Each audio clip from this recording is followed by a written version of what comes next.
Bird फ्लूको danger John बन्यो सुनसरी र मोरङ। कुखुरा मार्न भ्याइ नभ्याइ अर्बौंको लगानी सखाप। कोशी प्रदेशमा बर्ड फ्लू संक्रमणले भयावह रूप लिएपछि पोल्ट्री व्यवसाय इतिहासकै सबैभन्दा ठूलो सङ्कटमा परेको छ।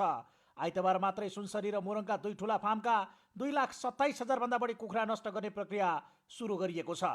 सुनसरीको रामधुनी स्थित सुनसरी पोल्ट्री फार्ममा 1,55,000 र मोरङको बुढीगङ्गा स्थित पूर्वाञ्चल ग्रुपको फार्ममा 72,000 कुखुरामा संक्रमण पुष्टि भएपछि सरकारी टोलीले कुलिङ सुरु गरेको हो। भेटेरिनरी अस्पताल सुनसरीका प्रमुख डाक्टर मनोज कुमार महतोका अनुसार 7,000 कुखुरा आफै मरिसकेका थिए भने बाँकीलाई संक्रमण फैलिन नदिन नष्ट गर्नुपर्ने बाध्यता छ।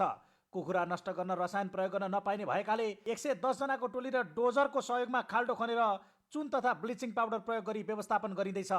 यो क्षतिसँगै कोशी प्रदेशमा अर्बौंको लगानी जोखिममा परेको छ।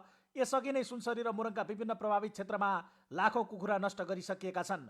सरकारले 75% सम्म राहत दिने व्यवस्था गरे पनि प्रक्रियागत झन्झटले बैंकको ऋणमा डुबेका किसानहरू मर्माहत छन्। हाल प्रशासनले प्रभावित क्षेत्र सिल गरी कुखुराजन्य पदार्थको ओसार पसारमा पूर्ण प्रतिबन्ध लगाएको छ भने जैविक सुरक्षा अपनाउन विज्ञहरूले आग्रह गरेका छन्।